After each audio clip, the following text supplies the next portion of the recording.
Mau terbitkan artikel di jurnal terindeks Scopus ataupun juga jurnal terindeks Web of Science, perlu ada yang namanya novelty atau kebaruan. Nah, di video ini saya akan menjelaskan sedikit bagaimana cara bisa mendapatkan kebaruan agar artikel kita bisa terbit di jurnal bereputasi. Cekidot.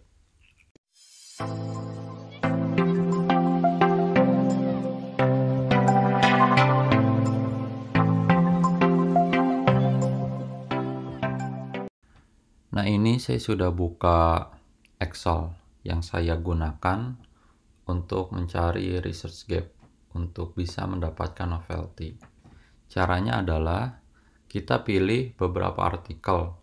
Di sini misalnya saya sedang melakukan penelitian sama teman perihal batik, pembuatan batik, pola geometri yang ada di batik, bagaimana siswa memahami tentang budaya pada membatik, dan juga bagaimana apa yang siswa ketahui perihal batik yang sudah dia buat, pola geometri yang ada di batiknya tersebut. Nah, cara mencarinya adalah kemudian kami mencari artikel yang berhubungan dengan batik atau geometri yang ada di batik, terus kita pilih.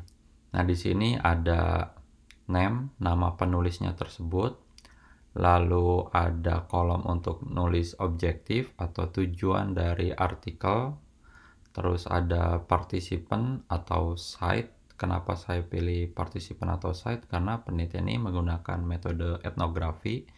Jadi karena etnografi itu penekanannya kepada lokasi bukan kepada participant. Jadi ada tanda slice di sini. Terus ada gimana artikel-artikel tersebut mengumpulkan datanya.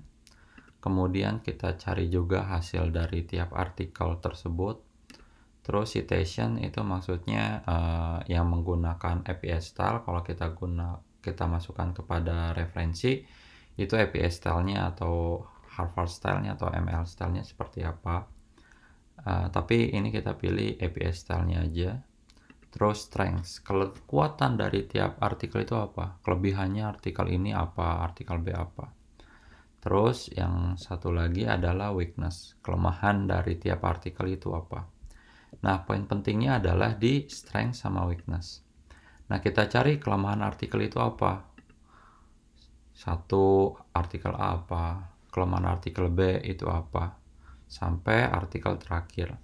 Sedikit-sedikitnya, kalau saran dari saya adalah cari 5 artikel. Tapi semakin banyak, semakin bagus.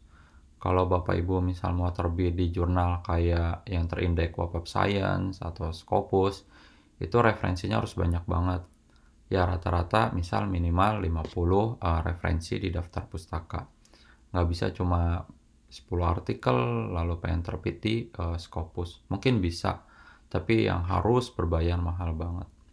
Nah, setelah kita tahu weakness artikel A sampai artikel yang kelima atau ke-10, misalnya kalau ngambil 10 artikel, maka kita bisa cari tuh kekurangan tiap artikel, kita bisa isi research gap-nya. Itu nanti seperti apa. Contohnya, di sini saya sudah ngisi, sama teman saya ngisinya yaitu Rizky. Terus kita nyari nih kayak saya dapat artikel misal saya contoh nih yang Fatihin Wijayanti. Ya, Fatihin Wijayanti. Terus saya baca-baca artikelnya. Misalnya saya cari tahu tujuan dari artikel yang ditulis oleh Fatihin dan Wijayanti ini, yaitu untuk mendapatkan deskripsi etnomatematika batik Ngawi di UMKM Widi Nugraha. Dan coba saya perbesar sedikit lagi. Oke. Di UMKM Widi Nugraha dan mendapatkan deskripsi penggunaan etnomatematika yang berhubungan dengan pembelajaran matematika. Nah, itu tujuannya. Setelah itu nyari tujuan tuh gampang. Biasanya di abstrak tuh sudah ada. Terus selanjutnya itu di site. Site itu atau participant. Nah, di sini lokasi penelitiannya itu adalah di UMKM Widi Nugraha. Terus di abstrak juga biasanya sudah tertulis di situ. Kemudian saya juga cari collecting datanya. Gimana sih cara artikel ini atau penulis ini mencari data? Terus kemudian saya bisa cari di bagian metodenya, atau kalau mau ringkas juga bisa kita cari di abstrak. Nah, di artikel ini dituliskan bahwa cara mencari datanya, mengumpulkan datanya dengan menggunakan eksplorasi, ada juga interview, dan juga ada dokumentasi. Karena ini penelitian etnografi, mirip-mirip kualitatif, jadi banyaknya tentang kayak wawancara, dokumentasi juga sama eksplorasi. Terus saya cari juga tentang result yang didapatkan oleh artikel yang ditulis oleh di artikel ini. Lantas untuk hasilnya adalah, nah ini agak panjang nih. Intinya di hasilnya adalah batik Ngawi itu punya nilai-nilai filosofi yang terkandung di dalamnya. Terus lalu dia juga membahas perihal etnomatematika yang terkandung di dalam kegiatan membatik tersebut. Ada yang digunakan sehari-hari di komunitas yang ada di Ngawi. Juga pola geometri yang terdapat di batik tersebut adalah seperti simetri, transformasi, dan juga kongruen. Nah, setelahnya kita cari citasinya. Citasinya ini saya pakai EPS Style. Caranya adalah seperti ini. Misal kita buka Google Scholar ya. Terus kita cari tadi judulnya adalah apa. Nah, ini saya buka dari Mendeley. Ini artikelnya yang ditulis oleh Fatihin dan Wijayanti. Terus dari Universitas Negeri Surabaya ya, nama kampusnya. Nah, caranya biar tahu citasi, ini teknik ini juga bisa kita gunakan. Udah saya copy. Teknik ini bisa kita gunakan untuk menulis daftar pustaka ya. Nah, keluarkan judulnya tuh. Terus ada yang dari, ini judulnya dua sama persis. Ini ada yang muncul di jurnal jagadalimusiri.com. Ada juga yang dari ResearchGate. Kita pakai yang dari jurnal aslinya ya. Nah, caranya adalah di bagian bawah nih yang warna biru, itu ada cite yang ada tanda kutip, diklik. Nah, tinggal pilih teman-teman Bapak Ibu mau pakai style yang mana. Karena saya ada di jurusan pendidikan, umumnya pakai APA style. Maka saya tinggal copy aja nih, klik kanan, copy. Lalu tinggal dipindahin ke tempat yang tadi. Di sini. Nah, ini sama ya. Terus kelebihannya. Nah, kelebihan dari artikel ini apa? Nah, dicari-cari. Di sini saya ngasih tulisan ada Fignet. Fignet itu misalnya Fignet itu, ini saya buka artikelnya ya. Artikelnya ini saya buka di Mendeley. Nah, Fignet itu seperti ini nih. Nah, ini Fignet nih. Ada percakapannya. Jadi kalau Bapak Ibu teman-teman ngelakuin penelitian yang menggunakan kualitatif, itu bagusnya harus ada Fignet. Nah, ternyata di sini di artikel-artikel yang berhubungan dengan batik, ternyata setelah saya cari umumnya mereka tidak menggunakan kutipan wawancara seperti ini. Ya. Ini kutipan wawancara. Ini juga ada kutipan wawancara. Jadi dari mana kita tahu kalau analisis datanya itu benar, tapi datanya tuh nggak dicantumin di artikel. Umumnya kalau yang di jurnal-jurnal yang berhubungan sama batik ini, mereka cuma nampilin gambar-gambar batiknya sama pola-pola batiknya seperti apa nih, cuma ngegambarin batik-batiknya aja. Tapi sini bagusnya ada Fignetnya ya, bukan cuma batiknya saja, itu ada Fignetnya.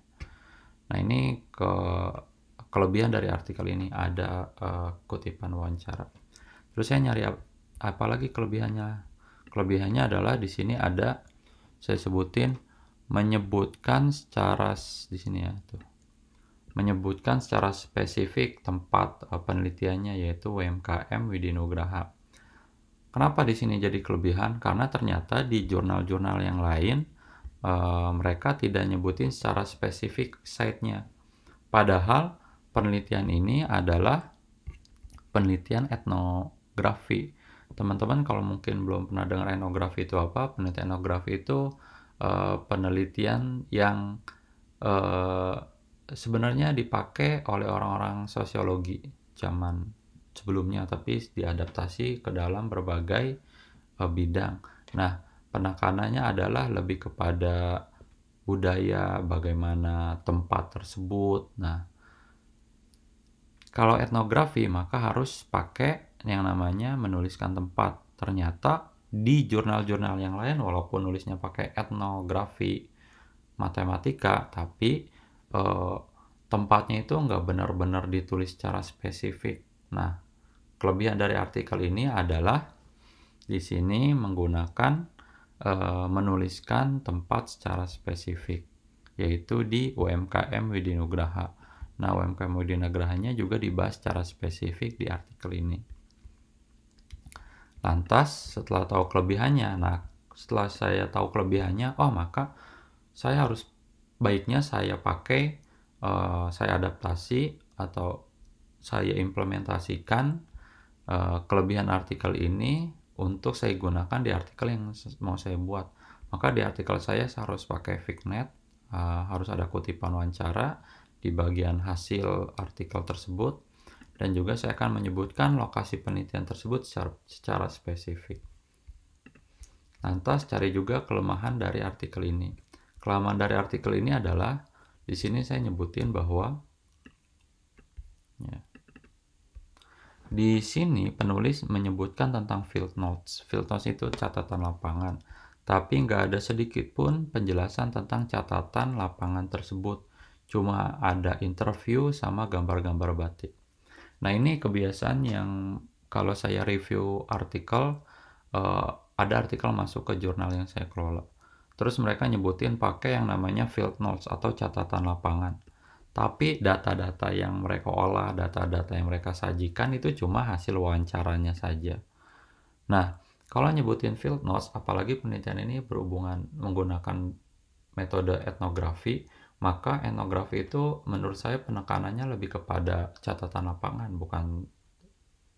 bukan hanya dari interview. Disebutin field notes di sini. Pakai metodenya pakai field notes, collecting datanya pakai field notes. Tapi nggak disebutin di analisisnya field note-nya mana. Nggak ada sama sekali. Ini ya saya tunjukin. Ini saya scroll sampai ke bagian result sama discussions. Result discussionnya itu cuma ngebahas tentang nih ada mana pakai Fignet-nya saja, terus nunjukin gambar batik, terus ada Fignet-nya lagi, tapi nggak ada catatan lapangan apa sih yang ditemukan di lapangan. Misalnya pengusahanya melakukan ini atau pengrajinnya melakukan itu. Ternyata setelah dilihat-lihat ternyata di lokasi sering melakukan apa. Nah, harusnya itu dicatat dan dituliskan di artikel tersebut. Nah, itu kelemahannya. Setelah itu, nah kita cari itu dari satu artikel, kita cari artikel-artikel yang lain. Nah, setelah itu kita kumpulin kelebihan, kelemahannya. Kelebihannya kita pakai, terus kelemahan antar tiap artikel itu jadi kekosongan yang bisa kita isi untuk kemudian jadi kebaharuan dalam artikel kita. Nah, research gap yang saya dapetin itu apa? Nah, ternyata research gap-nya, ternyata semua artikel yang pernah ada di sini, mereka tidak pernah ada yang ngebahas tentang, umumnya mereka hanya ngebahas tentang, walaupun penelitiannya berhubungan tentang penggunaan batik di pola geometri yang ada di batik, tapi mereka cuma nunjukin contohnya seperti ini saja. Pola-pola batiknya seperti apa, terus saya tunjukkan contoh lainnya. Misal umumnya hanya tentang seperti ini nih. Gambar batik, terus motifnya seperti apa, terus ini juga ada motif batik, terus ada Kayak ini nih, ada penggunaan garis lurus, garis lengkung, garis zigzag, garis tinggi di batik-batik yang ada. Atau juga contoh yang lainnya, misalkan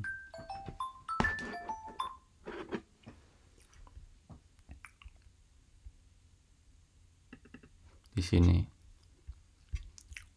Nah, di sini juga menggambarkan ada gambar batiknya, terus juga di sini ada rotasi translasi.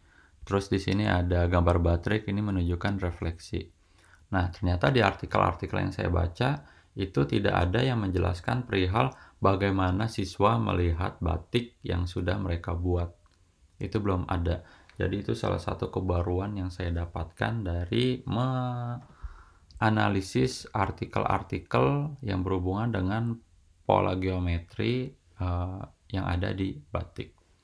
Nah, demikian video singkat ini. Semoga Bapak Ibu teman-teman bisa mendapatkan research gap dan juga bisa mendapatkan artikel yang bisa tembus jurnal bereputasi. Semoga bermanfaat. Terima kasih.